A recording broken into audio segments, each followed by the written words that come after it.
জলপাইয়ের সাবান ত্বকের যত্নে প্রকৃতির এক মধুর উপহার। খাঁটি জলপাই তেলের মোলায়েমতা ও পুষ্টিগুণের সংমিশ্রণে তৈরি এই সাবান প্রাচীনকাল থেকেই জনপ্রিয়। এটি শুধু ত্বক পরিষ্কার করে না, বরং ত্বককে সুস্থ, কোমল ও উজ্জ্বল রাখে। জলপাইয়ের সাবান তৈরির পদ্ধতি যতটা সহজ, ততটাই সুনিপুণ ও যত্নশীলভাবে করতে হয়। সুদবিহীন ব্যাংকিংয়ে আত্মশুদ্ধির পথ এনআরবিসি ব্যাংকের ইসলামিক ব্যাংকিং আল আমিন।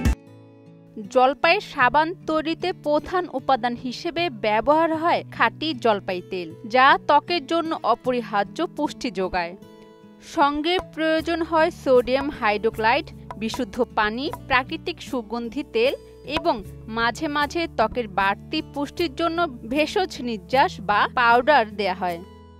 প্রথমে একটি পাত্রে পরিমিত পরিমাণে জলপাইয়ের তেল নেওয়া হয়। এরপর লাই ও পানি মিশিয়ে এটি ঘন একটি মিশ্রণ তৈরি করা হয়। এই ধাপে সাবধানতা বজায় রেখে করতে হয়। লাই পানির মিশ্রণটি ধীরে ধীরে জলপাইয়ের তেলের সঙ্গে মিশিয়ে ক্রমাগত নাড়তে হয়। মিশ্রণটি ঘন হয়ে ট্রেস অবস্থায় পৌঁছালে এতে প্রাকৃতিক সুগন্ধি বা রং যোগ করা হয়। এরপর মিশ্রণটি ছাঁচে ঢেলে সেট করতে দেয়া হয়।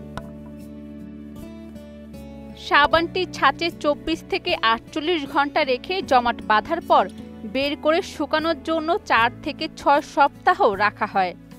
এই সময়ে রাসায়নিক প্রক্রিয়া সম্পূর্ণ হয় এবং সাবান ব্যবহারের উপযোগী হয়ে ওঠে।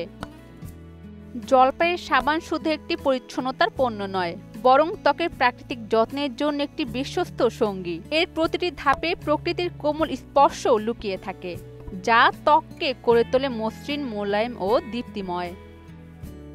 অরিন সুলতানা, মোহনা ডিজিটাল।